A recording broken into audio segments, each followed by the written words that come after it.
नमस्कार साथियों, मैं मनीष मिहाल आप सभी का आपके अपने चैनल में तहे दिल से स्वागत और अभिनंदन करता हूं। मैं उम्मीद करता हूं कि आप सभी शानदार, जबरदस्त और जिंदाबाद होंगे और आप सभी की कक्षा 11 की जो तैयारियां हैं वो बिल्कुल धमाकेदार चल रही होंगी। और इन्हीं धमाकेदार तैयारियों को और भी धांसू बनाने के लिए आज हम लोग पढ़ने जा रहे हैं कक्षा 11 की राजनीति विज्ञान में राजनीतिक सिद्धांत पॉलिटिकल थ्योरी की किताब का अंतिम अध्याय 8 धर्मनिरपेक्षता सेकुलरिज्म। और आज इसी सेकुलरिज्म धर्मनिरपेक्षता में हमारा है लेक्चर नंबर 2। लेक्चर 1 हम लोग कंप्लीट कर चुके हैं। आज हम लोग चर्चा करेंगे लेक्चर 2 और लेक्चर 2 में हम लोग पढ़ेंगे। उससे पहले आप लोगों के लिए बच्चों लर्न एंड शेयर आर्ट्स का एप्लीकेशन तैयार हो चुका है, प्ले स्टोर पर आ चुका है और उस एप्लीकेशन को जल्द से जल्द आप लोग डाउनलोड कर लें। कुछ बच्चे कहते हैं सर हमें एप्लीकेशन नहीं मिल रहा है प्ले स्टोर पे, तो बेटा वीडियो के डिस्क्रिप्शन में उसका लिंक दे रखा है, उस पर क्लिक करो, आप प्ले स्टोर पे पहुंच जाओगे। प्ले स्टोर पे आपको ऐप मिल जाएगा, डाउनलोड कर लो। और उस एप्लीकेशन पे आप लोगों के लिए शानदार कोर्सेज है कक्षा 11 का, अर्थशास्त्र का, राजनीति विज्ञान का, भूगोल का। आप कोई सा भी जो कोर्स आप लेना चाहे वह ले सकते हैं, जो सब्जेक्ट आपके पास हो वो ले सकते हैं। सभी कोर्सेज में आपको डाउट सॉल्विंग ग्रुप मिलेंगे, आपको टीचर के हाथों से लिखे हुए हैंड रिटन नोट्स मिलेंगे, आपको क्लास का पीडीएफ मिलेगा, आप लोगों को ऑब्जेक्टिव टेस्ट मिलने वाले हैं। ऐसी बहुत सी सुविधाएं एप्लीकेशन के बच्चों को मिलने वाली है। और सिर्फ नाम मात्र फीस में पूरे सेशन की सिर्फ इतनी सी फीस है जितनी आप 4-5 दिन में खाने में खर्चा कर देते हो, उतनी सी फीस में आपको ये सारी सुविधाएं मिलने वाली है। अब आपको लेने के लिए क्या करना होगा, इन 2 नंबरों पे कॉल करिए और टीम को बोलिए कि सर मैम मेरा कोर्स आप स्टार्ट कर दीजिए। आप कोर्स स्टार्ट कराइए, मैं लेक्चर स्टार्ट करता हूं। आज हम लोग पढ़ेंगे धर्मों के बीच वर्चस्ववाद और धर्म के अंदर वर्चस्व। तो चलिए शुरू करते हैं आज के लेक्चर को। धर्मों के बीच वर्चस्ववाद। देखिए एक्चुअल में पहले आप इस टॉपिक को थोड़ा सा साइड में रखिए। पहले अपन थोड़ा सा कुछ इंट्रोडक्शन पार्ट है आज के लेक्चर का, वो थोड़ा सा डिस्कस कर लेते हैं। इंट्रोडक्शन जो पार्ट है वो थोड़ा सा डिस्कस कर लेते हैं। धर्मों की बात कर रहे हैं, धर्मों के बीच वर्चस्व। आज जो हम लोग डिस्कस करेंगे, हमें 2-3 टॉपिक डिस्कस करने हैं। सबसे पहला तो जो टॉपिक डिस्कस करना है वो ये है कि धर्मों के बीच वर्चस्ववाद, धर्मों के बीच वर्चस्ववाद।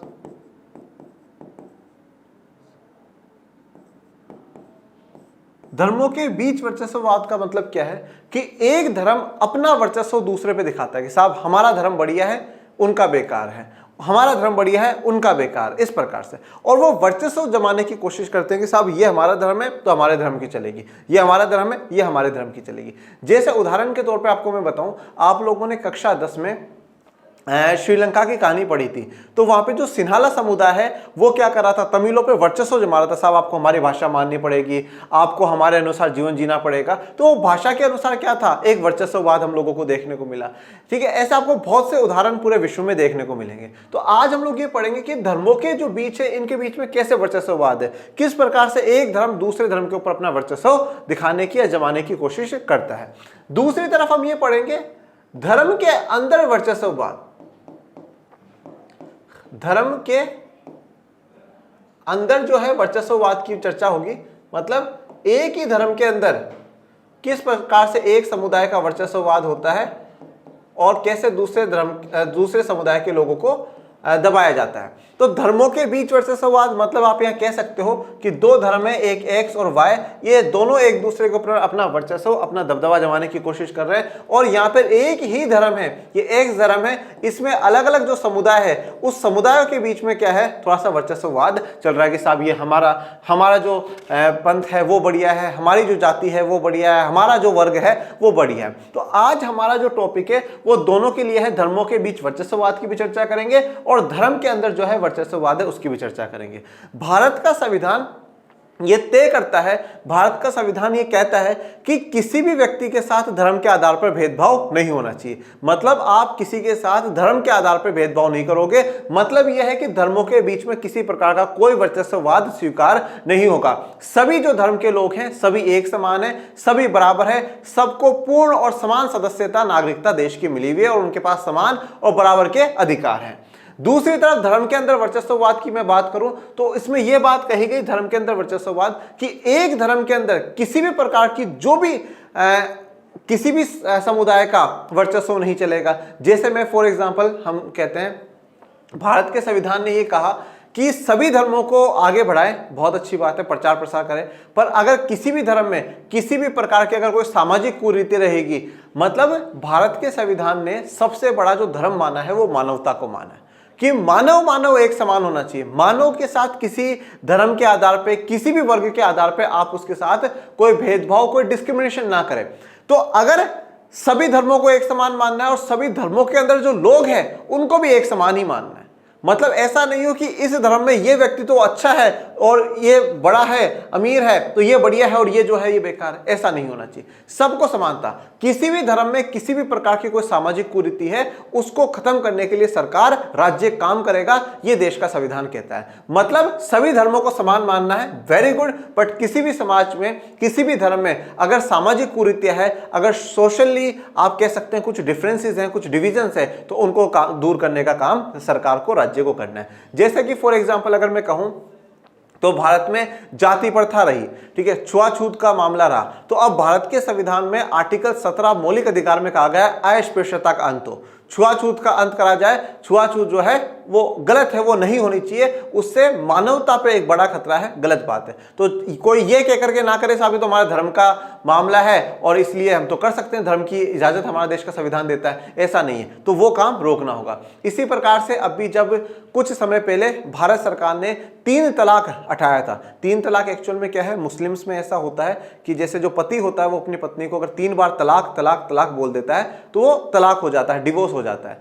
और एक्चुअल में 3 तलाक को सरकार ने हटा दिया और सरकार ने उस पर यह बात कही कि ये जो मामला है ये ऐसा है कि महिलाओं के अधिकारों का मामला है, कि महिलाओं के अधिकारों की बात है। तो यहां पर कोई भी पुरुष उसको 3 बार तलाक बोल दे, छोड़ दे, 50 साल की उम्र में छोड़ दिया, 55 साल की उम्र में छोड़ दिया, तो वो महिला कहां जाएगी, अपने बच्चों को लेकर के कहां जाएगी, कैसे वो जीवन बसर करेगी, किस प्रकार से अपना जीवन यापन करेगी।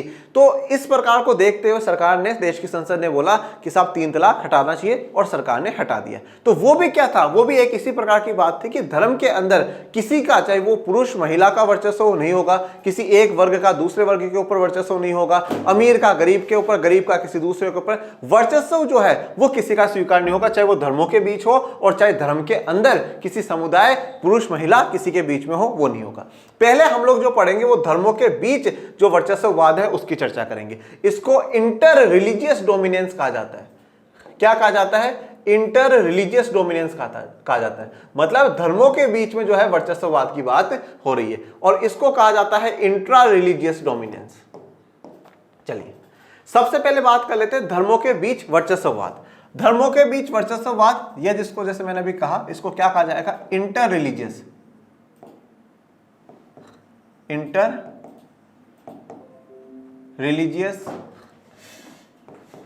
डोमिनेंस। क्या कहा जाता है? Inter religious dominance. मतलब एक धर्म का दूसरे धर्म के लोगों पर वर्चस्व होना, एक धर्म के लोगों का दूसरे धर्म के ऊपर प्रभुत्व होना, अपना अधिकार, या ये कहना कि नहीं साहब हमारा धर्म सर्वश्रेष्ठ है, तुम्हारा बेकार है, तुम्हें हमारी ही बात को क्या करना होगा? स्वीकार करना होगा। हमारे अपने देश में संविधान घोषणा करता है कि हर भारतीय नागरिक को देश के किसी भी भाग में आजादी और प्रतिष्ठा के साथ रहने का अधिकार है। हमारा अपने देश का संविधान ये घोषणा करता है कि सभी भारतीय नागरिकों को देश के किसी भी भाग में, मतलब किसी भी एरिया में, वो आजादी और प्रतिष्ठा के साथ रहने का अधिकार है। मतलब पूरी आजादी के साथ रह सकते हैं, पूरे आजादी के अधिकारों का इस्तेमाल कर सकते हैं, किसी बात की कोई टेंशन वाली बात नहीं, बिंदास होकर करके रह सकते हैं, सभी को समान सदस्यता का अधिकार मिला हुआ है और प्रतिष्ठा के साथ मतलब सम्मान के साथ जी सकते हैं। मतलब आप देश के किसी भी भाग में, देश के किसी भी कोने में आजादी के साथ और सम्मान के साथ आपको रहने का अधिकार देश का संविधान देता है। परंतु इसके बावजूद भी मगर वास्तव में वर्जना और भेदभाव के अनेक रूप अभी भी बरकरार है। नीचे दिए गए 3 उदाहरणों पर अभी अपन गौर करेंगे। पर देखो, अब भारत का संविधान मौलिक अधिकार हम लोगों को देता है, स्वतंत्रता के अधिकार में हम लोगों को कहीं पर भी आने जाने की इजाजत देता है, कोई भी व्यवसाय, कोई भी धंधा करने की इजाजत देता है। 25 से 28 के तहत हमें अपने धर्म को उस पर आस्था, उस पर विचार को प्रचार प्रसारित करने की इजाजत देता है। ये सारे काम है, पूरी आजादी भारत के संविधान ने लोगों को दी है। परंतु उसके बावजूद भी वर्जना का मतलब क्या होता है? एक्सक्लूसिव, मतलब एक्सक्लूड कर देना, अलग सा कर देना वो, ठीक है। और भेदभाव अभी भी बरकरार हमें देखने को मिलता है। तो अब देखिए 3 उदाहरण अपन लोग देखेंगे। सबसे पहला 1984 में 1984 में दिल्ली और देश के बाकी हिस्सों में लगभग 2700 से ज्यादा सिख मारे गए। पीड़ितों के परिवारजनों का मानना है कि दोषियों को आज तक सजा नहीं मिली है। अब देखिए 1984 में, पहली बात तो ये देखो कि 1984 में यहाँ पे जो दिल्ली में जो सिख समुदाय के लोग हैं उनको क्यों मारा गया। एक्चुअल में 1984 में 31 अक्टूबर 1984 उस समय भारत की जो प्रधानमंत्री थी श्रीमती इंदिरा गांधी जी, उनको उनके 2 बॉडीगार्डों ने गोली मार करके उनकी हत्या कर दी थी। और जो दोनों बॉडीगार्ड थे वो सिख समुदाय से बिलोंग करते थे। अब जब दोनों बॉडीगार्डों ने देश के प्रधानमंत्री को गोली मार दी तो पूरे देश में एक ये मनसा घर कर गई कि साहब जो पूरा सिख समुदाय है वो देश के प्रधानमंत्री के और देश के खिलाफ है। तो इसलिए क्या हुआ, सिख समुदाय और बाकी जो देश के लोग हैं उनके बीच में काफी हिंसा हुई और उसमें 2700 से ज्यादा जो सिख समुदाय के लोग हैं उनको मारा गया। ठीक है, अब ये जो लोगों ने दिमाग में बिठाया कि नहीं साहब पूरा सिख समुदाय खराब है, ये गलत बात थी, बिल्कुल गलत बात थी। जिन 2 सिख जो अंगरक्षक थे इंदिरा गांधी जी के, उनको सजा हुई है, पूरा जो कानून के अनुसार जो काम होना चाहिए था वो हुआ है। पर ये जो हिंसा हुई और उसमें 2700 जो सिख भाई बहनों को मारा गया, जो कि सबसे गलत काम थे। तो अब 1984 में इनको 1984 के दंगे, 1984 का सिख हिंसा और 19 दिल्ली की हिंसा भी कहा जाता है। तो 1984 में 2700 से ज्यादा सिख समुदाय मारे गए। अब इनके परिवारजनों का मानना है कि जो दोषी थे जिन्होंने सिख समुदाय के लोगों को मारा था उनको आज तक सजा नहीं मिली है। हम हजारों कश्मीर पंडितों को घाटी में अपना घर छोड़ने के लिए विवश किया गया, वे 2 दशकों के बाद भी अपने घर नहीं लौट सके हैं। अब देखिए तो जम्मू कश्मीर में हम लोग और ये देखिए, ये जैसे आप 1984 में दिल्ली वाली बात है, ये आप कक्षा 12 की राजनीति विज्ञान में पढ़ेंगे, स्वतंत्र भारत राजनीति की किताब में। उसी में आप आगे ये भी पढ़ेंगे कि जैसे जो जम्मू कश्मीर है, जम्मू कश्मीर को विशेष दर्जा मिला हुआ था अनुच्छेद 370 के तहत, अनुच्छेद आर्टिकल 370 के तहत विशेष दर्जा मिला हुआ था, काफी स्पेशल पावर्स उनके पास थी। तो ये 2019 में भारत की संसद ने और भारत की सरकार ने इसको हटा दिया, अनुच्छेद 370 को हटा दिया है कि भाई अब कोई विशेष दर्जा जम्मू कश्मीर के पास नहीं होगा। तो अब जम्मू कश्मीर का मतलब विशेष दर्जा यहां तक का था कि जम्मू कश्मीर का जो मुख्यमंत्री है उसके पास सारी पावर है। देश की सरकार को, देश की संसद को वहां पर कोई भी कानून लागू करने से पहले वहां के मुख्यमंत्री से, वहां की विधानसभा से पूछना पड़ेगा। ठीक है, यहाँ के बाकी पूरे भारत के लोग वहां जाकर के बस नहीं सकते। ऐसे बहुत से नियम, ऐसे बहुत से प्रावधान थे अनुच्छेद 370 और अनुच्छेद 35 से। जम्मू कश्मीर का खुद का अलग से संविधान था, तो ऐसे विशेष प्रावधान उनको मिले हुए थे। तो अब 1990 में क्या हुआ, जो कश्मीरी घाटी है वहां पर हजारों कश्मीरी पंडित रहा करते थे और उन हजारों कश्मीरी पंडितों को छोड़ने के लिए, मतलब कश्मीर को छोड़ने के लिए, अपना घर छोड़ने के लिए क्या करा गया, विवश करा गया कि साहब आप कश्मीर को छोड़ करके जाइए। तो 1990 में जो कश्मीरी पंडितों या जो कश्मीर में रहने वाले जो समुदाय है, जो कश्मीरी पंडित है, उनको वहां से निकाला गया और उनको मजबूरन वहां से क्या है, अपना जो स्थान है, अपने घर मकान, वो सब कुछ छोड़ करके भारत के दूसरे इलाकों में आना पड़ा, जम्मू कश्मीर का एरिया छोड़ना पड़ा। तो कश्मीरी पंडितों को घाटी में अपना घर छोड़ने के लिए विवश किया गया। वे 2 दशकों के बाद भी, 2 दशकों का मतलब क्या है, 20 साल के बाद भी, 20 साल के बाद भी वो अपने घर नहीं लौट सके हैं। तो 20 साल का समय हो गया, उसके बावजूद भी उनको अपने वहां घर नहीं मिले। वो भारत के दूसरे कोनों में आ गए हैं, दूसरे कोनों में रहने लग गए हैं और वहां से उनको विस्थापित कर दिया गया था। तो अब आप यहां पर देखिए, यहां पर अगर आप देखें तो जो अल्पसंख्यक समुदाय है सिख, उनके साथ ऐसी घटना हुई। यहां पे जो कश्मीरी पंडित थे, अब जम्मू कश्मीर में जो मेजोरिटी थी, जो बहुसंख्यक था, वो किसका था, मुस्लिम कम्युनिटी का था। और यहां पे जो अल्पसंख्यक थे वो कश्मीरी पंडित थे। तो यहां पर भी अल्पसंख्यकों के साथ हुआ है। और एक चीज और ध्यान रखिए कि जब जब कुछ ऐसी घटनाएं हुई है तो भारी जो तत्व है उनका बड़ा हाथ रहा है। जैसे पाकिस्तान है, पाकिस्तान हमेशा यही चाहता है कि नहीं भारत में हिंसा होती रहे, भारत में सभी लोग लड़ते रहे, अलगाववाद वाले जो आंदोलन है, अलग राज्य अलग राष्ट्र बनाने के जो आंदोलन है वो होते रहे। तो इसलिए वो क्या फंडिंग करता था कि हाँ पैसा दे देता था कि लो साहब तुम ऐसा करो ये करो। तो पाकिस्तान ने क्या करा है कि भड़काने का जो काम है वो काफी कराया है। फिर तीसरा उदाहरण देखिए, 2002 में गुजरात में गोधरा दंगों के पश्चात लगभग 1000 से अधिक लोग, मुख्यतः मुसलमान, मारे गए। तो अब यहाँ पे क्या है, 1000 से जो अधिक लोग मारे गए हैं वो मुसलमान मारे गए। 2002 में गुजरात की ये घटना है। इन परिवार के जीवित बचे हुए बहुत से सदस्य अपने गांव वापस नहीं जा सके, जहां से वे उजाड़ दिए गए हैं। तो अब इन परिवारों में जो भी जीवित रह गए हैं वो वापस अपने गांव नहीं जा सके हैं। ठीक है, ये 2002 की गुजरात की घटना है। तो तीनों घटनाओं में देखो, तीनों घटनाएं सिख जो हिंसा हुई उसकी चर्चा करें, कश्मीरी पंडितों का विस्थापन की बात करें, या यहाँ पर जो है गोधरा जो दंगे हैं उनकी चर्चा करें, तो तीनों में कहीं ना कहीं आपको ये देखने को मिलता है कि धर्म, स्पेशली कुछ धर्म के जो लोग हैं उनको टारगेट हुआ है। जैसे वहाँ पे सिख समुदाय के लोग मारे गए हैं, वहाँ पे कश्मीरी पंडित मारे गए हैं, यहाँ पे जैसे 1000 से ज़्यादा लोग मारे गए, विशेषतः जो मुस्लिम समुदाय से बिलोंग करते हैं।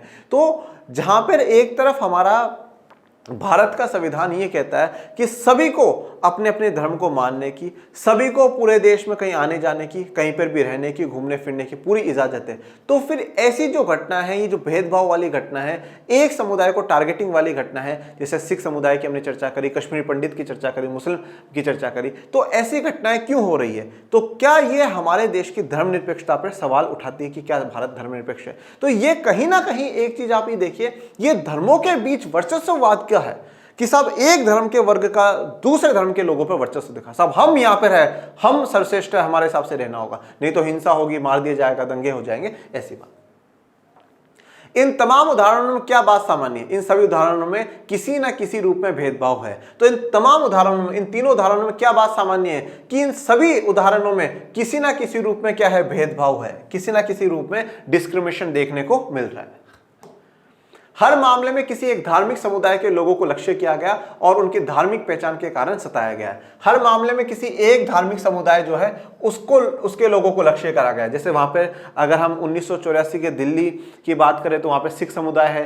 अगर 1990 में जो घटना घटी कश्मीरी पंडितों के साथ, तो वहां पे कश्मीरी पंडितों को टारगेट करा गया। फिर यहाँ पे गोधरा जो दंगे हुए, वहां पर मुस्लिम समुदाय को टारगेट करा गया। तो एक एक जो धार्मिक समुदाय है उनके लोगों को लक्ष्य करा गया, उनकी धार्मिक पहचान के कारण कि साहब वो विशेष इस धर्म से बिलोंग करते हैं, इसलिए उनको क्या करा गया है? सताया गया है, परेशान करा गया है। दूसरे शब्दों में, नागरिकों के एक समूह को बुनियादी आजादी से वंचित किया गया। यह भी कहा जा सकता है कि ये सारे उदाहरण अंतर धार्मिक वर्चस्व और एक धार्मिक समुदाय द्वारा दूसरे समुदाय के उत्पीड़न के मामले हैं। देखो, दूसरे शब्दों में अगर हम कहें तो नागरिकों के एक समूह को बुनियादी आजादी, जो बुनियादी आजादी है उसे वंचित करा गया। बुनियादी आजादी क्या है साहब? ये हमें भारत का संविधान अधिकार देता है, हम कहीं भी रह सकते हैं। जब कहीं भी रह सकते हैं तो क्यों फिर 1990 में कश्मीरी पंडितों को वहां पर घर छोड़ने के लिए मजबूर करा गया? क्यों 2002 में जिन गोधरा दंगे जो हुए और उसमें क्यों जो मुस्लिम समुदाय के जो परिवार बच गए हैं वो वापस क्यों गांव नहीं लौट सके? तो अगर ये बुनियादी आजादी हमें मिली है कि मैं कुछ बोल सकता हूं, मैं कहीं आ जा सकता हूं, मैं कहीं पर रह सकता हूं, ये सारी आजादी अगर मुझे मिली है तो फिर वो वंचित उनसे क्यों हो पा रहे हैं? ये बात आ जाती है। ये जितने भी उदाहरण आपने देखे, ये अंतर धार्मिक वर्चस्व के उदाहरण है। अंतर धार्मिक वर्चस्व का मतलब एक धर्म का दूसरे धर्म पे वर्चस्व है। अंतर धार्मिक वर्चस्व या एक धार्मिक समुदाय द्वारा दूसरे समुदाय के उत्पीड़न के मामले, मतलब एक जो धार्मिक समुदाय है वो दूसरे धार्मिक समुदाय का क्या कर रहा है? उत्पीड़न कर रहा है, उन पर अत्याचार कर रहा है, उन पर शोषण कर रहा है उनका। धर्मनिरपेक्षता को सर्वप्रथम और सर्वप्रमुख रूप से ऐसा सिद्धांत समझा जाना चाहिए जो अंतर धार्मिक वर्चस्व का विरोध करता है। हालांकि ये धर्मनिरपेक्षता की अवधारणा के महत्वपूर्ण पहलुओं में से केवल एक है। देखो, अब जब हम बात करते हैं धर्मनिरपेक्षता की, हम जब बात करते हैं सेकुलरिज्म की, साहब सेकुलरिज्म होना चाहिए, तो ये जो सेकुलरिज्म जो है सर्वप्रथम और सर्वप्रमुख रूप से ऐसा सिद्धांत समझा जाता है जो अंतर धार्मिक वर्चस्व का क्या करता है? विरोध करता है। तो धर्मनिरपेक्षता का जो मुद्दा है, जो सेकुलरिज्म का मुद्दा है, वो इस प्रकार से इंटर रिलीजियस जो डोमिनेंस है उसका विरोध करता है। धर्मनिरपेक्षता क्या कहता है? धर्मनिरपेक्षता ये कहता है कि सभी धर्म के लोग एक समान हैं, सभी धर्म के लोगों को समान सदस्यता मिली हुई है, समान उनके पास अधिकार होंगे, सबके पास बराबर अधिकार होंगे, यही कहता है। जब सबके पास बराबर अधिकार है तो फिर ऐसे उदाहरण हमें नहीं देखने को मिलने चाहिए। तो इसलिए धर्मनिरपेक्षता अंतर धार्मिक वर्चस्व का विरोध करता है। धर्मनिरपेक्षता ये कहता है कि सभी अपने जीवन को बेहतर ढंग से, एक समान ढंग से जी सकते हैं। हालांकि धर्मनिरपेक्षता की अवधारणा के महत्वपूर्ण पहलुओं में से केवल ये एक है। तो धर्मनिरपेक्षता की जो अवधारणा है, कॉन्सेप्ट है, उसमें से ये एक ही बात है। धर्मनिरपेक्षता का इतना ही महत्वपूर्ण दूसरा पहलू अंत धार्मिक वर्चस्व यानी धर्म के अंदर छुपे वर्चस्व का विरोध करना है। देखिए, तो धर्मनिरपेक्षता क्या कहता है? देखो, हम लोग यहाँ पे दो चीजें पढ़ रहे हैं ना। पहला है inter religious dominance. Inter religious dominance का मतलब क्या है? एक धर्म का दूसरे धर्म पर वर्चस्व। दूसरा हम लोग पढ़ रहे हैं intra religious. Intra religious dominance मतलब एक ही धर्म के अंदर एक वर्ग का किसी दूसरे के ऊपर, जैसे कि पुरुषों का महिलाओं के ऊपर, ठीक है, एक जाति का दूसरी जाति के ऊपर, एक समुदाय का दूसरे समुदाय के ऊपर, अमीर का गरीब के ऊपर, इस प्रकार से। तो अगर इंटर रिलीजियस है, इसका भी विरोध धर्मनिरपेक्षता करती है, क्योंकि धर्मनिरपेक्षता ये कह रहा है कि सभी एक समान है, सभी बराबर है, सभी धर्म के लोग एक बराबर है, तो एक का दूसरे पर वर्चस्व नहीं होना चाहिए। और अगर कहीं पर भी किसी भी प्रकार की कोई सामाजिक कुरीति है, देखो सभी धर्म तो समान है और सभी धर्मों में जो लोग रह रहे हैं वो भी एक समान है, तो इंट्रा रिलीजियस डोमिनेंस है। तो इन दोनों चीजों का जो है जो धर्मनिरपेक्षता का कॉन्सेप्ट है वो क्या करता है, विरोध करता है। तो अब भी हम लोगों ने जो पढ़ा है वो अपन लोगों ने क्या इंटर रिलीजियस डोमिनेंस पढ़ लिया है। अब अपन जो पढ़ेंगे इंट्रा रिलीजियस डोमिनेंस पढ़ेंगे, जिसका मतलब अंत है धार्मिक वर्चस्व, यानी धर्म के अंदर छुपा जो वर्चस्व है उसका विरोध। मतलब ये तो आपने देख लिया कि सब एक धर्म दूसरे धर्म के ऊपर अपना वर्चस्व दिखा रहा है, पर एक ही धर्म के अंदर अलग अलग समुदाय का जो वर्चस्व है वो भी देखेंगे और उसका भी धर्मनिरपेक्षता का सिद्धांत विरोध करता है। देश के संविधान के जो सिद्धांत है वो उसका विरोध करते हैं कि ऐसा नहीं होना चाहिए। यहां पे एक तस्वीर लगाई गई है, दिखाया गया वी आर वन, ठीक है, वही बात है कि हिंदू मुस्लिम सिख ईसाई आपस में भाई भाई। अब हम बात कर लेते हैं धर्म के अंदर वर्चस्व की। धर्मों के बीच जो वर्चस्ववाद था वो तो आप लोगों ने देख लिया। अब धर्म के अंदर जो वर्चस्व है उसकी चर्चा करते हैं। आइए हम इस मुद्दे पर और विचार करते हैं। अब धर्मों के बीच जो वर्चस्ववाद है वो देखा, जैसे कि 1984 के सिख हिंसा हो गई, 1990 में कश्मीर पंडितों का विस्थापन हो गया, 2002 का गुजरात का गोधरा दंगे हो गए। इन तीनों में हमने देख लिया कि एक धर्म का दूसरे धर्म के ऊपर वर्चस्व है, ठीक है। अब यहाँ पर हम देखेंगे कि एक ही धर्म में किस प्रकार से जो है वर्चस्व देखने को मिलता है।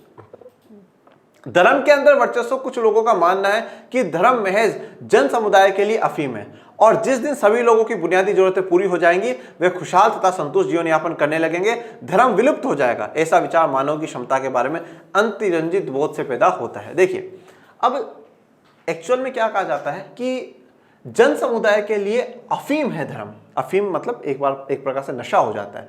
तो धर्म की तुलना जो करी गई वो किससे करी गई, नशे से करी गई। सब नशा है, सब मेरा धर्म मेरा धर्म। और एक्चुअल में क्यों है ये, बोले ये जो है बुनियादी जरूरतों के कारण, सब मेरी जरूरत जो है, ये मेरी बुनियादी जरूरतें जिस दिन भी पूरी हो जाएंगी कहीं ना कहीं क्या हो जाएगा, धर्म जो है वो विलुप्त हो जाएगा, धर्म गायब हो जाएगा। ऐसा माना जाता है, ऐसी कल्पना करी जाती है कि लोगों की जब जरूरतें पूरी हो जाएंगी, आवश्यकताएं पूरी हो जाएंगी तो धर्म क्या हो जाएगा, विलुप्त हो जाएगा। पर पहली बात तो यहां पर यह है कि क्या जब तक मानव है, जब तक ह्यूमन है, तब तक क्या उसकी आवश्यकताएं खत्म हो सकती है? नहीं हो सकती, बिल्कुल भी नहीं हो सकती। मानव जब तक है जब तक उसकी जरूरतें रहेंगी। और अगर हम ये धारणा रखते हैं कि आवश्यकता है तो धर्म है, फिर इसका मतलब तो धर्म हमेशा है। तो क्योंकि मानव की आवश्यकता तो हमेशा रहेगी, मानव की इच्छाएं कभी खत्म होने वाली रहती है। हम आज ये इच्छा करते हैं, फिर कल को दूसरी इच्छा हो जाती है, फिर तीसरी इच्छा करते हैं, फिर तीसरी इच्छा करते हैं, ऐसा। तो यहां पे कहा गया है कि क्या जो जन समुदाय के लिए अफीम है, नशा, जैसे आपने कभी नशा करने वाले लोगों को देखा, उनको नहीं मिलता तो मुझे चाहिए, वो एक बार लेते फिर बहुत ऐसा एक्टिव से हो जाएंगे, पर वो क्या थोड़ा सा गलत चीज में। तो यहां पर ये कहा गया कि जरूरत पूरी हो जाए तब तक लोग क्या है, धर्म को मानते हैं। जिस दिन जरूरतें खत्म हो जाएगी उस दिन धर्म विलुप्त हो जाएगा। पर ऐसी बात नहीं है, मानव रहेगा, उसकी आवश्यकताएं भी रहेंगी और धर्म भी रहेगा। धर्म का देखिए पॉजिटिव कॉन्सेप्ट देखिए। एक्चुअल में धर्म से इंसान को संस्कार सीखने को मिलते हैं। और जैसे महात्मा गांधी जी कहते थे कि धर्म को कभी भी राजनीति से भी अलग नहीं किया जा सकता। धर्म को राजनीति, धर्म का अर्थ यहाँ पर क्या है, हिंदू मुस्लिम सिख ईसाई नहीं, धर्म का मतलब है हमारे कर्तव्य जो है। और एक्चुअल में धर्म का मतलब भी यही है कि कर्तव्य, हमारी ड्यूटीज क्या है, कि साहब मेरी ये ड्यूटी है, मेरा ये कर्तव्य है। तभी तो आपने बहुत सी बार लोगों के मुंह से सुना होगा, यार ये काम भी आ गया, ये भी आ गया, मैं तो धर्म संकट में फंस गया, कि कौन सा करूं। क्यों, हम कर्तव्य की बात कर रहे हैं, हम ड्यूटीज की बात कर रहे हैं। तो धर्म से हमें संस्कार आते हैं हमारे में, धर्म से कर्तव्य की बात होती है। और जैसे महात्मा गांधी जी कहते थे कि राजनीति से धर्म को कभी अलग नहीं किया जाता, तो महात्मा गांधी जी ये कहते थे कि भाई सभी धर्मों में अच्छी बातें हैं, कुछ अच्छे वैल्यूज हैं, अच्छे मूल्य हैं, उन सभी को हम क्या करें, आधार बनाएं और उनका आधार बना करके देश में राजनीति चलाई जाए, उससे शासन व्यवस्था चलाई जाए, कितना बेहतर होगा। तो धर्म एक पॉजिटिव कॉन्सेप्ट है, धर्म एक अच्छी बात है। और एक्चुअल में हम कितनी एजुकेशन लेते हैं, कितना ये लेते हैं, ये सब हमारा एक भौतिक जीवन है। एक इसके बाद जब हम, काफी लोग मानते हैं नहीं मानते, वो सबकी अपनी मर्जी है, अपने विचार है, पर हम जब यहाँ से जाते हैं, जब हमारे सोल, हमारी आत्मा छोड़ करके निकलती है शरीर को, उसके बाद की भी एक जीवन हमें बताया जाता है, जो हम कहते हैं कि हमें आध्यात्मिक जीवन है हमारा अच्छा करना है। और एक्चुअल में धर्म के नाम पर जब हम बात करते हैं कि साहब हम धर्म को मानते हैं, मैं बड़ा धार्मिक व्यक्ति हूं, आपने बहुत सी बार सुना होगा यार वो व्यक्ति बड़ा पूजा पाठ करता है, बड़ा धार्मिक व्यक्ति। तो धार्मिक व्यक्ति जो धर्म से जुड़ा हुआ रहता है, जो ईश्वर से जुड़ा हुआ रहता है ना, वो अपने कर्मों को सुधारने का भी काम करता है। तो धर्म कहीं ना कहीं हमारे कर्म को भी अच्छा करता है। हम बहुत सी बार इसलिए गलत काम करने से रुक जाते हैं, और कोई देख रहा हो या ना देख रहा हो, मेरा जो भगवान है ना वो देख रहा है, वो मुझे देख रहा है, मुझे कोई गलत काम नहीं करना, मुझे मेरे कर्म सुधारने। तो कहां से ये फिलोसफी, ये धर्म के कारण आ रही कि नहीं साहब मेरे ईश्वर देख रहे हैं, मुझे कल को मुझे उनको भी मुंह दिखाना है। बहुत सी बार लोग कहते हैं ना, अरे भाई सुधर जा यार, ऊपर भी मुंह दिखाना है, मतलब ईश्वर को भी मुंह दिखाना, हमें हमारे कर्म ही वहां जाएंगे और कुछ भी नहीं जाएगा। तो धर्म हमें अच्छे संस्कार देता है, धर्म हमें अच्छे कर्म, अच्छे कर्तव्यों की तरफ आगे बढ़ाता है, और धर्म अच्छे मूल्य, अच्छे वैल्यूज रखता है। तो धर्म सिर्फ और सिर्फ नेगेटिव कॉन्सेप्ट नहीं है। धर्म, और एक्चुअल में मेन समस्या कहां आती है, जब हम लोग श्रेष्ठता का भाव पैदा कर लेते हैं ना, कि साहब हम श्रेष्ठ हैं, मैं श्रेष्ठ हूं बस, और कोई श्रेष्ठ नहीं है। ये भाव इंसान को बर्बाद करता है। मेरा धर्म श्रेष्ठ, मेरी जाति श्रेष्ठ, मेरा ये श्रेष्ठ, वो श्रेष्ठ। आप ये मानते हो कि मैं अच्छा हूं, इट्स गुड, पर आप ये मानो कि मैं ही अच्छा हूं, वो बहुत बेकार है। तो यहाँ पर जो हिंसा, जो झगड़े देखने को कभी भी कहीं भी पूरे विश्व में कहीं भी देखने को मिलते हैं, उसका कारण श्रेष्ठता ही है कि साहब बस मैं ही श्रेष्ठ हूं और कोई दूसरा है ही नहीं, मेरे सामने कोई नहीं है।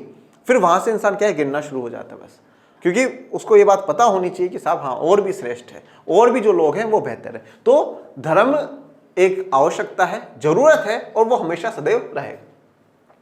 यह संभावना से परे है कि मनुष्य कभी भी प्रकृति को पूरी तरह जान पाने और इसे नियंत्रित कर पाने में समर्थ हो जाएगा। तो ये कभी भी ऐसा संभावना से परे है कि कभी जो इंसान है वो पूरी प्रकृति को, पूरे नेचर को जान ले। नेचर, प्रकृति को जानने का मतलब यहाँ पे नहीं है कि आप पेड़ पौधों को समझ लिया और समझ लिया कहाँ से आ रही है, क्या हो रहा है, इसके तो पूरे साइंस में लगे हुए हैं हमारे साइंटिस्ट।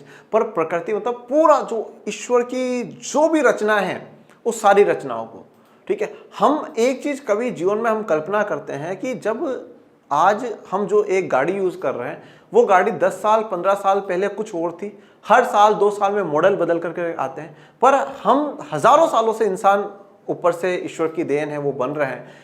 पर कभी भी ऐसा है कि हाँ भैया नहीं अब से मॉडल चेंज है, अब से आंखें आगे नहीं अब से पीछे जाएंगी, ऐसा तो होता नहीं है। तो आप सोचो ना कि वो जो भी यूनिवर्स में जो ताकत है, जो शक्ति है, जिसको सब अलग अलग नाम से जानते हैं, अलग अलग नाम से पूछते हैं, उसको याद करते हैं, तो उसको पूरा समझ लेना, उसकी पूरी विज्ञान समझ लेना, जान पाना तो कहीं ना कहीं थोड़ा सा मुश्किल है कि व्यक्ति उसको जान ले। और इसीलिए बहुत सी बार कहा जाता है ना कि जहां विज्ञान फेल हो जाता है वहां ईश्वर की शुरुआत होती है, ईश्वर वहां से अपने चमत्कार दिखाना शुरू करता है। हम अपना जीवन काल तो बढ़ा सकते हैं मगर अमर कभी नहीं हो सकते। तो अब आपने बहुत सी बार देखा होगा एडवर्टाइजमेंट, ये दवा खा लीजिए आप कभी बूढ़े नहीं होंगे, ये है इससे, ये एक्सरसाइज करनी चाहिए, इससे 100 साल से ज्यादा व्यक्ति जिएगा, ये खाना चाहिए इंसान 110 साल जिएगा। ऐसा बहुत सी बार सुना होगा। जीवन काल हम बढ़ा भी सकते हैं बट अमर तो कभी नहीं हो सकते। और इसकी सबसे एक बेस्ट एग्जाम्पल आप माइकल जैक्सन का देखिए। वो व्यक्ति 100-150 साल जीना चाहता था, घर पे 12-12 डॉक्टरों की टीम रहती थी, हर चीज वो खाता था, उससे पहले चेक होती थी, हर बार जांच होती थी, और क्या होता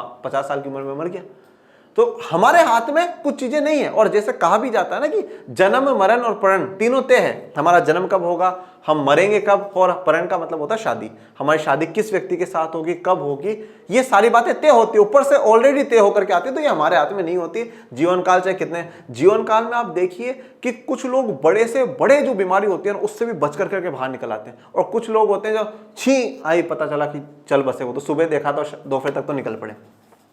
न तो रोगों का कभी पूरी तरह उन्मूलन हो सकता है, न तो हम सारे रोगों को पूरी तरीके से कभी खत्म कर सकते हैं, और न हम अपनी जिंदगी में दुर्घटना और भाग्य के तत्व से छुटकारा ही पा सकते हैं, और ना हम किसी दुर्घटना और जो हम कहते हैं भाग्य उससे छुटकारा भी नहीं पा सकते। ठीक है। अलगाव और हानि मानव सिद्धांत के अभिन्न अंग है। हमारे अधिकांश दुख दर्द मानव निर्मित है, इसलिए उनका अंत तो हो सकता है लेकिन कुछ कष्ट मानव निर्मित नहीं है। धर्म, कला और दर्शन ऐसे दुख दर्दों के सटीक प्रत्युत्तर है। देखिए, अलगाव हानि मानव स्थिति के अभिन्न अंग है।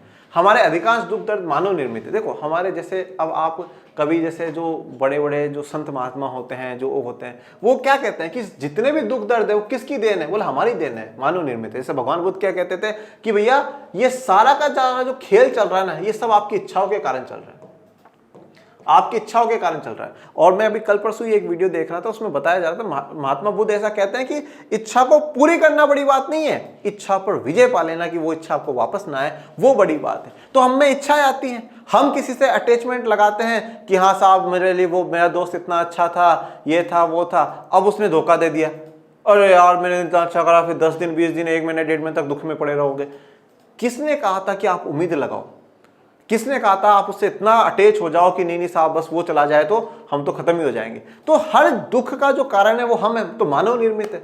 इसलिए उनका अंत हो सकता है, लेकिन कुछ कष्ट मानव निर्मित नहीं है, कुछ चीजें जो है वो मानव निर्मित नहीं है। धर्म, कला, दर्शन ऐसे दुख दर्द की बात करता है।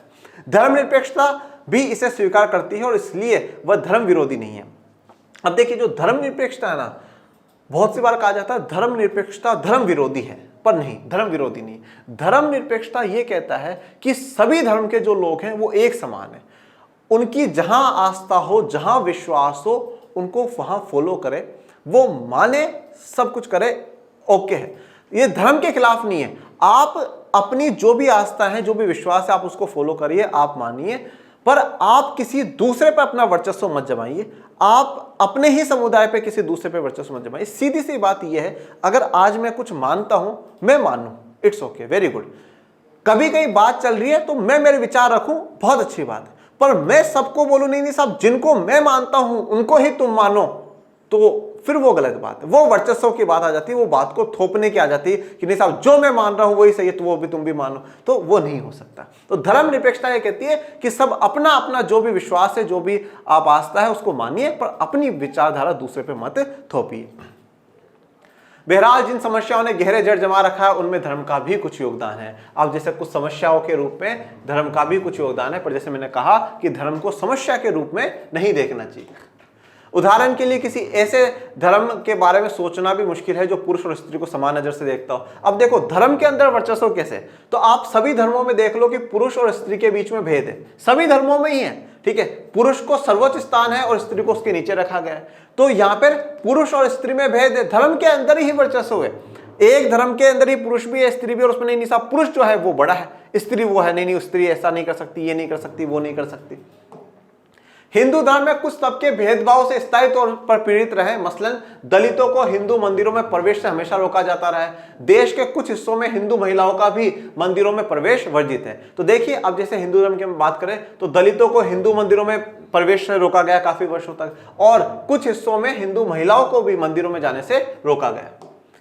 जब कोई धर्म एक संगठन में बदलता है तो आमतौर पर इसका सर्वाधिक रूढ़िवादी हिस्सा इस पर हावी हो जाता है जो किसी किस्म की असहमति बर्दाश्त नहीं कर सकता। देखिए एक्चुअल में रूढ़िवादी कौन है? रूढ़िवादी वह लोग हैं जो एक प्रकार से कठोर हैं, वो बदलाव नहीं चाहते हैं, वो चेंजेस नहीं चाहते हैं। जैसी व्यवस्थाएं चलती हुई आ रही हैं वैसी चलती रहे, और जनरली ऐसी व्यवस्थाओं का समर्थन कौन करता है? जिनको फायदा होता है, जिनको बेनिफिट होता है, ठीक है। जैसे भी अगर पुरुष और महिलाओं के समान अधिकारों की बात होगी तो इसमें रूढ़िवादी कौन है? पुरुष है, क्योंकि पुरुष को लगता नहीं साहब जो मेरी सर्वोच्चता है, जो मेरी सुप्रीमसी है वो मेरे हाथ से चली जाएगी, तो वो इन चीजों का समर्थन नहीं करेगा कि नहीं साहब महिला बाहर जाए, वो भी जॉब करे, वो भी पैसे कमा करके लाए, वो भी एजुकेशन करे। आप देखते हैं कि आज भी काफी घरों में है, स्पेशल विशेष करके अगर गांव में देखेंगे तो काफी लोग, बेटी है क्या करेगी पढ़ करके, चूल्हा चौकी सीखे, घर का काम करे, अगले घर जाएगी, यही काम आएगा। और जनरली ऐसा कुछ घरों में ऐसा ट्रीट भी होता है, नहीं नहीं बेटा क्या करेगी पढ़ करके, ये काम कर ले, ये रोटी बनाना सीख ले, ये ऐसा कर ले। तो वो रूढ़िवादी मानसिकता है कि हाँ साहब नहीं हम बदलना नहीं चाहते, वो चेंजेस नहीं चाहते। इसी प्रकार से आप देखें तो कास्ट बेसिस, चाहे डिस्क्रिमिनेशन हो या किसी भी आधार पे, चाहे धर्म के आधार पे, जाति के आधार पे, लिंग के आधार पे, कुछ लोगों की मानसिकता नहीं नहीं साहब हम तो इस जाति के हैं, हम वो उस जाति के हैं, मैं पुरुष हूं वो महिला है, ये ऐसा थोड़ी करेंगी, उस जाति के लोग ऐसा थोड़ी कर सकते हैं, ये थोड़ी कर सकते हैं। ये रूढ़िवादी मानसिकता है जो अपने आप को बदलना नहीं चाहते। तो जो रूढ़िवादी मानसिकता के जो लोग होते हैं वो असहमति बर्दाश्त नहीं करते, ठीक है। मतलब उनके पूरे सिस्टम में अगर कहीं बदलाव आए तो उसको वो बर्दाश्त नहीं कर पाते। अमेरिका के कुछ हिस्सों में धार्मिक रूढ़िवाद बड़ी समस्या बन गया है, जो देश के अंदर भी शांति के लिए खतरा पैदा कर रहा है, और बाहर भी कई धर्म संप्रदायों में टूट जाते हैं और निरंतर आपसी हिंसा तथा भिन्न मत रखने वाले अल्पसंख्यकों के उत्पीड़न में लगे रहते हैं। अब अमेरिका में भी जो धार्मिक रूढ़िवादी है, जो कुछ परिवर्तन नहीं चाहते हैं, चेंजेस नहीं चाहते हैं, वो अंदर भी शांति के लिए खतरा है, कई धर्म संप्रदायों में टूट जाता है, फिर अलग अलग संप्रदायों में बढ़ जाता है। देखो धर्म के अंदर क्या बन जाते हैं, संप्रदाय, सेक्ट्स बन जाते हैं, SECTS, सेक्ट्स बन जाते हैं, ग्रुप्स बन जाते हैं। नहीं साहब हम तो जो है इस विचारधारा को मानने वाले लोग हो गए, नहीं हम तो इसी धर्म में हैं पर इसी विचारधारा को मानने वाले लोग हो गए, इस प्रकार से। और निरंतर फिर उनमें क्या चलती रहती है, हिंसा चलती रहती है। जैसे आपको एक उदाहरण देता हूं, आपने क्लास 10th में पढ़ा होगा, क्रिश्चियन जो धर्म है, ईसाई धर्म है, उसमें दो ग्रुप है, एक प्रोटेस्टेंट और एक कैथोलिक। ठीक है, अब इनके बीच में क्या है, आपने देखा था आयरलैंड का केस देखा था। ठीक है, तो वहां पे क्या हिंसा होती रहती थी। तो इस प्रकार से भिन्न मत रखने वाले अल्पसंख्यकों का उत्पीड़न होता रहता है। इस प्रकार धार्मिक वर्चस्व को केवल अंतर धार्मिक वर्चस्व के तौर पर नहीं देखा जा सकता, ये एक दूसरा सुस्पष्ट रूप यानी धर्म के अंदर वर्चस्व का रूप भी ग्रहण करता है। तो धार्मिक वर्चस्व की जब बात आती है तो उसमें सिर्फ अंतर धार्मिक वर्चस्व के तौर पर नहीं देखना चाहिए कि साहब एक धर्म का दूसरे धर्म के पर वर्चस्व, बल्कि इसमें यह भी देखना चाहिए कि धर्म के अंदर का जो वर्चस्व है वो भी कभी का रूप ग्रहण कर लेता है। संस्थाबद्ध धार्मिक वर्चस्व के सभी रूपों का विरोधी होने के नाते धर्मनिरपेक्षता को न केवल अंतर धार्मिक बल्कि धर्म के अंदरूनी वर्चस्व को भी चुनौती देनी होगी। अब यहां पर यह बात कही गई है संस्थाबद्ध धार्मिक वर्चस्व के सभी रूपों का, जो भी धार्मिक वर्चस्व दिखाते हैं कि साहब ये हमारा धर्म श्रेष्ठ है, वो है, ये है, तो इनका तो विरोधी है ही धर्मनिरपेक्षता का कॉन्सेप्ट। धर्मनिरपेक्षता का कॉन्सेप्ट इसका भी विरोधी है कि अंदरूनी जो वर्चस्व है उसको भी चुनौती देनी होगी, अंदरूनी वर्चस्व भी नहीं होना चाहिए। हमारे पास धर्मनिरपेक्षता की आम धारणा मौजूद है। ये एक ऐसा नियामक सिद्धांत है जो धर्मनिरपेक्ष समाज अर्थात अंतर्धार्मिक तथा अंतर्धार्मिक दोनों तरह के वर्चस्व से रहित समाज बनाना चाहता है। तो अब जब हम बात करते हैं धर्मनिरपेक्षता की, सेकुलरिज्म की हम बात करते हैं, तो ये धारणा, ये कॉन्सेप्ट क्या कहती है, ये एक ऐसा सिद्धांत है जहां धर्मनिरपेक्ष समाज मतलब धर्मनिरपेक्ष समाज हो जिसमें क्या हो, अंतर्धार्मिक वर्चस्व भी नहीं होना चाहिए। एक धर्म के लोग दूसरे धर्म के लोगों पर वर्चस्व करें यह भी नहीं होना चाहिए, और अंतर धार्मिक भी नहीं होना चाहिए, मतलब एक ही धर्म के अंदर एक वर्ग दूसरे वर्ग पे वर्चस्व करे वो भी नहीं होना चाहिए। यह धर्मनिरपेक्षता है, यह सेकुलरिज्म। देखो एक्चुअल में आप अगर धर्म को कहीं समस्या के रूप में देख रहे हैं वो गलत बात, जिसमें मैंने कहा कि जो अच्छा ही है उस पर फोकस करो। दूसरी बात, सबसे जो बेस्ट कॉन्सेप्ट है वो है धर्मनिरपेक्षता, कि सभी जब एक समान है, सभी जब बराबर है, तो फिर झगड़ा किस बात का, सभी अपने अपने विश्वास, अपने अपने जो मत है उनको माने, उन बातों पे अमल करें। सकारात्मक रूप से देखा जाए तो यह धर्मों के अंदर आजादी तथा विभिन्न धर्मों के बीच और उनके अंदर समानता को बढ़ावा देता है। तो धर्मनिरपेक्षता क्या है कि सभी धर्मों के अंदर आजादी, कि सभी धर्मों में आजादी है सभी को, विभिन्न धर्मों के बीच और उनके सम्मान को, समानता को बढ़ावा देता है, कि धर्मों के बीच भी समानता हो, धर्म के अंदर भी सभी वर्गों को समानता हो। अब हम इस व्यापक ढांचे के अंदर कुछ विशिष्ट और लघुतर सवालों पर विचार करते हैं, जैसे कि इन उद्देश्यों को पूरा करने के लिए किस प्रकार का राज्य सक्षम होगा। अब देखो, अब जो ये धर्मनिरपेक्षता का मॉडल है जहां पे धर्मों के बीच वर्चस्ववाद भी नहीं होना चाहिए और धर्म के अंदर भी वर्चस्व नहीं होना चाहिए, तो ऐसे उद्देश्यों को पूरा करने के लिए किस प्रकार का जो राज्य है वो सक्षम होगा। दूसरे शब्दों में धर्मनिरपेक्षता के लिए प्रतिबद्ध किसी राज्य को धर्म और धार्मिक समुदाय से कैसे संबंध होना चाहिए। तो ये जो सवाल है कि कैसा राज्य होना चाहिए और राज्य का कैसा संबंध होना चाहिए, इसका जवाब हम आगे के लेक्चर में जानेंगे, जिसमें हम पढ़ेंगे धर्मनिरपेक्ष राज्य। हम जहां पर सेकुलर स्टेट की हम बात करेंगे, और सेकुलर स्टेट धर्मनिरपेक्ष राज्य में एक अच्छा उदाहरण के तौर पर आपके भारत है। ओके, तो ये बच्चों आप लोगों के लिए कोर्सेज हैं, कक्षा 11 अर्थशास्त्र, कक्षा 11 राजनीति विज्ञान और भूगोल, और इसमें आपको doubt solving group, hand written notes, class की वन शॉट की पीडीएफ्स और ऑब्जेक्टिव टेस्ट मिलेंगे नाम मात्र फीस में पूरे सेशन के लिए। और अगर आप इस कोर्स को लेना चाहते हैं तो इन 2 नंबरों पर कॉल कर करके टीम को कह सकते हैं कोर्स ज्वाइन करने के लिए। चलिए, इसी के लिए साथ धन्यवाद। आपको कोई भी डाउट, कोई भी समस्या हो तो कमेंट बॉक्स में मेंशन कर दीजिएगा। आज का लेक्चर आप लोगों को कैसा लगा ये जरूर बताइएगा, और मेरे प्यारे विद्यार्थियों पढ़ते रहिए, आगे बढ़ते रहिए, और आपके अपने channel learn and share arts को ज़्यादा लाइक शेयर सब्सक्राइब करते रहिए। मैं मिलूंगा आपको नेक्स्ट लेक्चर में, तब तक के लिए थैंक यू सो मच। जय हिंद, जय भारत।